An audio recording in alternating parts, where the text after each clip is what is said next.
Okay, so good morning, all of you. I think you will be well and studying well at your home. Okay, so today we will discuss about the one application of the Bernoulli theorem that is called the Venturi meter. Okay, so today we will discuss the one application of the Bernoulli theorem that is called the Venturi meter. Next, that after that we will discuss about the what is atomizer. All these things we will discuss. First of all, we will the most important application of the Bernoulli theorem that is called as the Venturi meter. Okay, so before that, uh, I'm just revising the topic of Bernoulli theorem. Okay, so Bernoulli theorem, what the Bernoulli theorem says that if a liquid, that means that is a non-viscous incompressible liquid that is flowing through a streamlined flow, in that condition, the total energy for unit volume remain constant. Total energy means the total pressure energy plus kinetic energy and potential energy for unit volume that will remain constant. Okay, these are the what theorem of Bernoulli theorem. Okay, and application of Bernoulli theorem, first application that is called as the Venturi meter. Okay, so what is the Venturi meter and how it is worked by the help of Bernoulli theorem? Okay, so but Venturi meter, it is an instrument, it is a device used to measure the rate of flow of a liquid through a pipe. Okay, so that means it is a device which is used to measure the rate of flow of liquid through a pipe. It is an application of the Bernoulli principle and it is also called as the flow meter. Venturi meter is also called as the flow meter. Okay, it is also called as the flow meter, and it is also called the Venturi tube also, because as it is a tube like structure, so it is also called as the Venturi tube also. Okay, so it consists of a tube like structure having the wider cross sectional area. I'm just making the figure just to see the figure how it is made. Okay.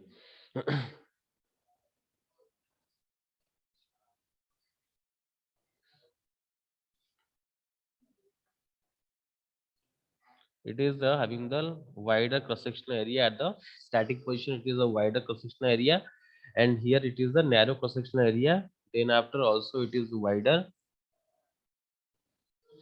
Okay,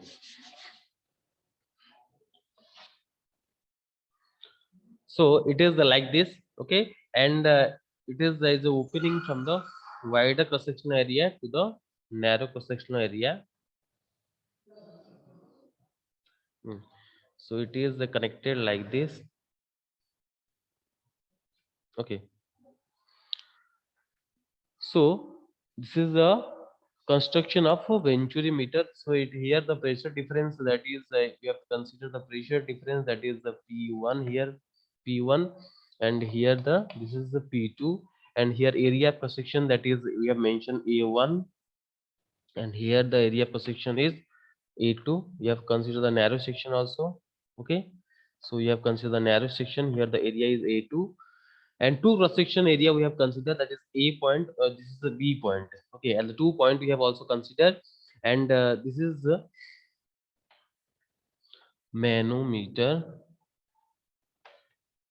Okay, then some liquid is also inserted in that particular cross section. That means in between the connection there is some liquid also inserted in the between the connection. Okay, so Venturi meter, it is consist of a horizontal tube having the wider opening of the cross sectional area A1, having the wider opening and the cross sectional area A1, and here the area is A2. Here the area is A2 and here the area is A1. Okay, and here the pressure is the P1, here the pressure is P2, and area is here A1, here the area is A2, and the velocity of the liquid that is flowing through this particular A1, that is the V1. Okay, here it is the V2, because as we know that from the equation of continuity, AV remain constant. AV will be constant. That means say A1 V1 equal to A2 V2. Yes or no? So this is the equation of continuity. Okay. So this is the what construction of a Venturi meter. So I'm again explaining what is the venturi meter and what is the construction of venturi meter. It is a device used to measure the rate of flow of liquid through a pipe. Okay, and it consists of a horizontal tube having the wider cross-sectional area and having the area A1 and the narrow neck of cross-sectional area A2. It is the wider cross-sectional opening. Okay, so it is having the area of A1 and it is the narrow ending that is called as the, okay, that means having the area of cross-section A2. Then we have to consider some liquid that is the from the height of each distance it is placed. Okay, it is the structure of like this of venturi meter. Okay, so this tube is called as the, this type of tube is called as the venturi tube also. Okay, so how it is working, how it is working, we will also study how it is working. Just see that this is also one type of long question. If the Bernoulli theorem will come, that means then after one application of Bernoulli theorem also will, that means come in the exam, that means write to one of the application of Bernoulli theorem. So you have to explain the what is the venturi meter, how it is work with the help of Bernoulli theorem. Okay. So first you know that we know that from the equation of continuity, from we know that from the equation of from the equation of continuity,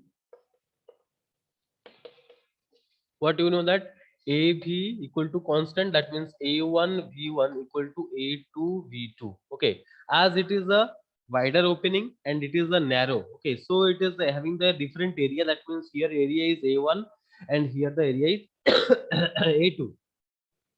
So the velocity of the fluid also it is the V1, here it is V2. Okay, so A1 V1 equal to A2 V2. That means we can write also A1 by A2 equal to V2 upon V1.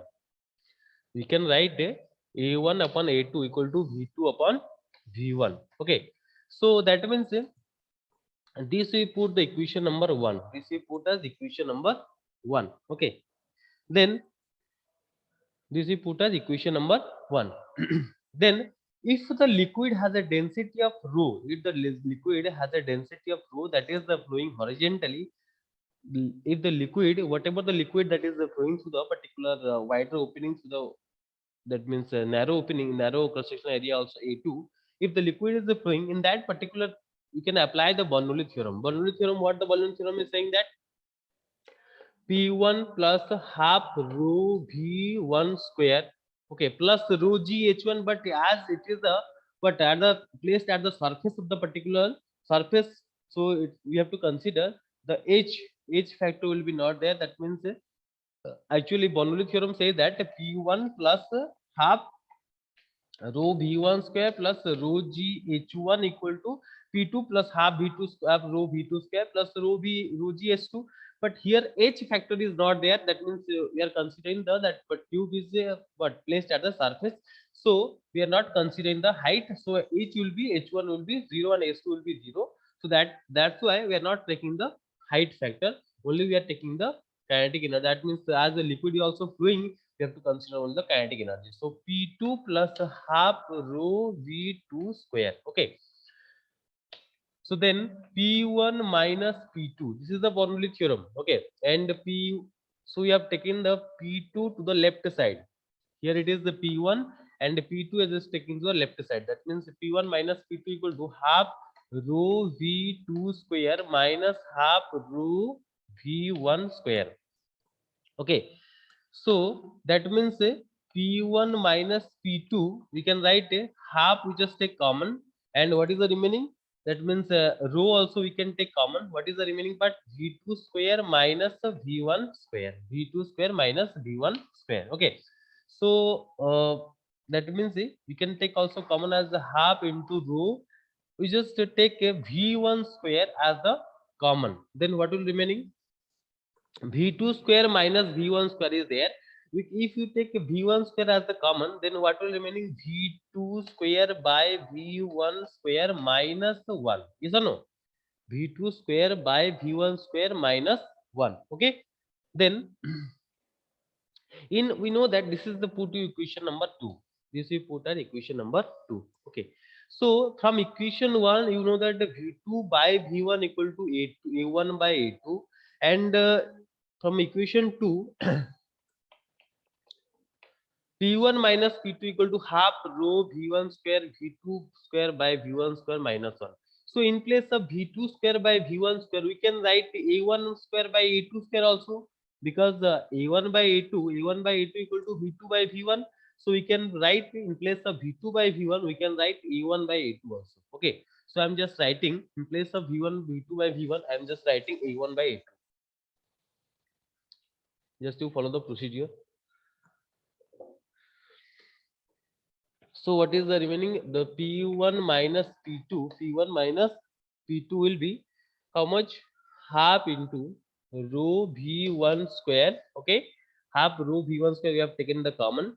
So V in place of V2 by V1, we can write A1 by A2. So A1 square by A2 square minus 1. Yes or no? So half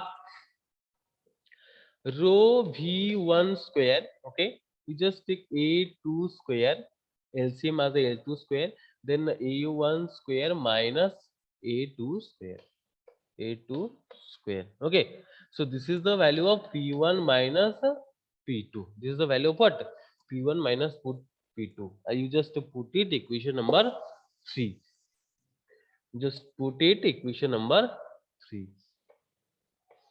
Okay, equation number 3, you just put it. Okay, so I'm again repeating. First of all, you have to find out if the liquid is flowing through the particular tube, then just put the first equation of continuity. From the equation of continuity, we know that what a1 v1 equal to a2 v2, a1 v1 equal to a2 v2. Okay, so a1 v1 means what? Here that is area is a1 and here the area is a2. So a1 v1 equal to a2 v2. That means we can write a1 by a2, a1 by a2 equal to v2 upon v1. Okay, so if we apply the Bernoulli theorem, what the Bernoulli theorem says that P, that means the total pressure energy plus kinetic energy plus potential energy throughout the fluid remain constant. Yes or no?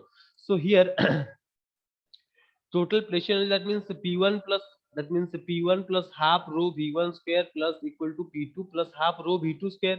Then if you just take P1 minus P2, then half rho V2 square minus V1 square. Okay, then this is a separate thing. We just put P1 here, and P1 minus put P2 half rho V1 square. If you just take a V1 square as a common, then what will remaining? V2 square minus divided by V1 square minus 1. Okay, so this is the pressure difference. Okay, then what I have done, just in place of V2 square by V1 square, I have written A1 by A2. Okay, because we know that from the equation of continuity, A1 by A2 equal to V2 upon V1. Okay, so half rho V1 square, A1 square by A2 square minus 1.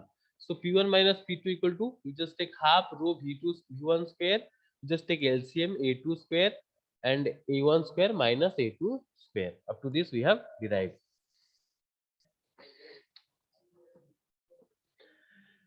Then you just see that this you put the equation number 3. Then we'll write that if h be the height of the height difference we have taken the h is the height difference between the two arm of a manometer tube. That means this is the manometer tube we have considered. So in between the, what is the height is there, h is the what height difference. That means it is the height difference between the two arms of manometer tube. That's why we can write a P1 minus P2. That means we just know that what you know that pressure equal to what, H rho G. What is the pressure inside the liquid? That is how much, H rho G. So here the pressure difference will be how much? Pressure difference, that means here it is the P1 pressure, here it is the P2 pressure. So pressure difference will be H rho G. So in place of rho we can write a rho M, because as it is a manometer tube, so it is having the density of rho M. It is having the density of rho M. So you can write a H rho M into Z. Okay, so you just put it equation number 4, and here P1 minus P2 equal to this much we have get the equation number 3, and here P1 minus P2 equal to H rho M to G, equation number 4. Okay, so from equation 3 and equation 4 you can write half into rho V1 square A1 square minus A2 square divided by A2 square equal to H rho M into G. Yes or no? So we can write V1. What is the value of V1 square? You just separate the V1 square, then what will write? If you write the V1 square, then it will be 2 into, just write, you just separate the V1 square. That means V1 square keep it here, and rest of the terms you just take it that side. That means 2 into H rho M into G, 2 into H rho M into G divided by rho, okay, divided by rho into A2 square divided by A1 square minus A2 square. This will be the equation V1 square. Okay, so if you are finding out the V1 only, then what will the value? Just take the square root. Just take the square root. This is the value of V1. This is the value of what? V1. Okay, then we will find out, if the question is asking find out the volume of liquid flowing out per second. That means how much volume of the liquid that is flowing per second, how much volume of the liquid that is flowing. If you want to find out, then what is the formula? Formula is saying that means volume of the liquid that is flowing per second, that will be q equal to q. Formula is q equal to a1 into v1. Yes or no? Formula is what? A1 means area. Here you have taken the small a, so A1 into V1. So that means what the value we are getting? V1, it is this much. A1 into V1. V1 means root over of 2H rho M into G divided by rho A2 square divided by A1 square minus A2 square. This is the value of what? The volume of the liquid flowing out per second. Per second, how much volume of the liquid that is the flowing, that is you can get the from this equation. Okay, so q equal to a1 into v1 equal to a1 minus a2, a1 a2 divided by this much amount of value. Okay, then comes to second application. Second application is saying that means that is called as the atomizer, or it is called the sphere also. Okay, second application of Bernoulli theorem, that is called the atomizer.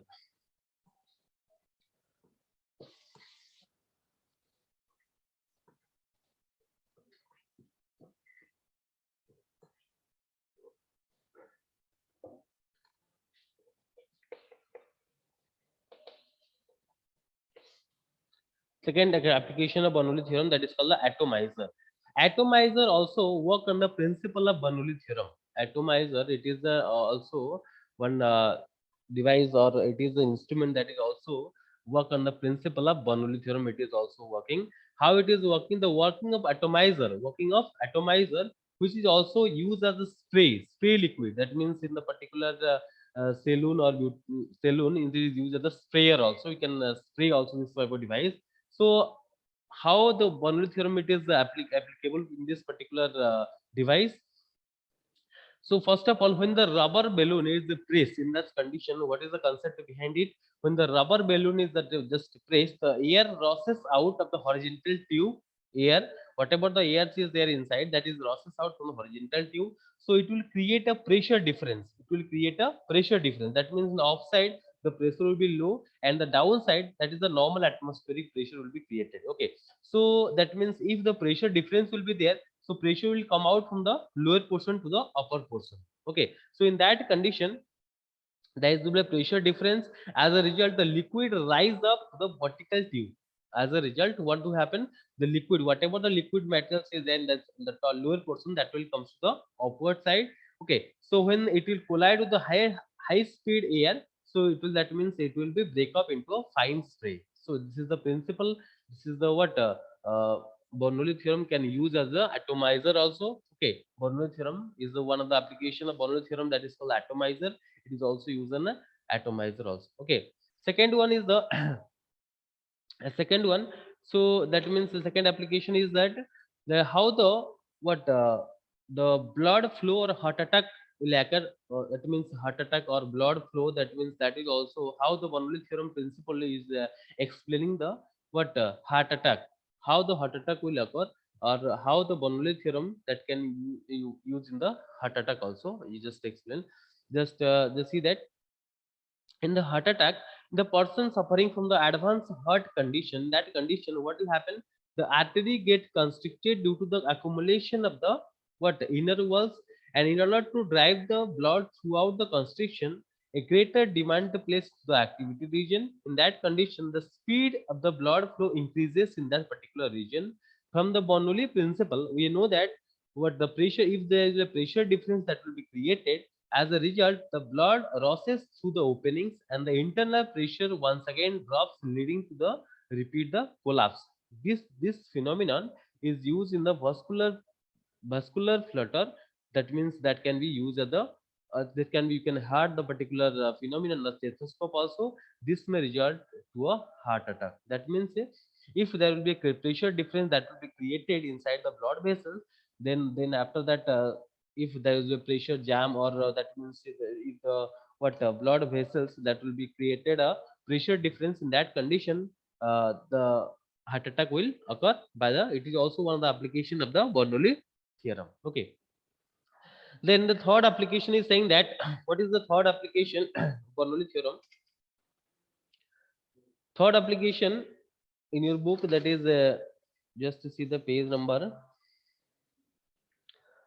Bunsen burner also. In the Bunsen burner, how the Bernoulli theorem can be used in the Bunsen burner also. Just see that in the Bunsen burner also, it is consist of a long tube, okay, having the fine nozzle at the bottom end, and if the burning gas, whatever the burning gas that is, the flame is just burn in that particular top portion, then what will happen? To produce a non-luminous flame, the air of the atmospheric pressure mixed with the gas, and since the nozzle is fine, so the gas enters to a large velocity, so that the pressure inside the tube will be lower than the atmospheric pressure. The pressure that is the lower than tube, that is be lower than that of the atmospheric pressure. Therefore, the air from the outside, whatever the air is there that is from the outside, that will be rushes through the into the tube and through a hole, and it is mixed with the burning gas. It is also, that means one of the application of the Bernoulli theorem, that is called the Bunsen burner also. Okay, why the shape of the wings of an aeroplane, that is this type of shape is be there in the it is also one application of Bernoulli theorem, is that shape of wings of an aeroplane. Okay, so according to the Bernoulli theorem, we know that the flowing fluid, as the velocity increases, the pressure will be decreases vice versa. That means if the velocity will be increases, then pressure will be automatically decreases. In that condition, you just see that, so wings is so designed that the curvature of the upper surface of greater than the lower surface. The upper surface, whatever the curvature is there, that will be greater than that of the lower surface. Okay. So of whatever the portion, the upper side, in that will be pressure will be created. Some pressure will be created. That means some pressure difference will be created in the upper side. There will be some low pressure in that particular region. So upper side the pressure will be very less as comparison to the lower region. Okay, pressure is less as comparison to the lower region. Lower region the pressure will be up, pressure is high. Okay, so in that condition, the liquid, that means the air particle, that means as the pressure is low, pressure that will be created in the upper side, in that condition the pressure will, that means the air will coming from the different direction to the this portion. Okay, so that means it will what uh, so consequently the pressure difference, it will what receive the necessary lifting up for the aeroplane. Okay, so as the velocity v1, that means on the upper side, that is less than that of the velocity at the lower surface, so that will be pressure also at the lower surface, that will be less. So pressure at the upper surface, that will be also less. Pressure at the lower surface, it will be also greater. So in that condition, the aeroplane receives the necessary lifting of, that is called the one application of the Bernoulli theorem. Okay, so there are many applications are given. You just read the public application. Okay, then after we will consider the velocity of efflux. Velocity of efflux we will discuss in the next class. We will discuss about the velocity of efflux of liquid. And we have discussed different application. Next class we will discuss the velocity of efflux. Okay, so it is also called the Torricelli's theorem. Okay, it is also called as the Toyes Ellis theorem. Okay. So next class we will discuss this part.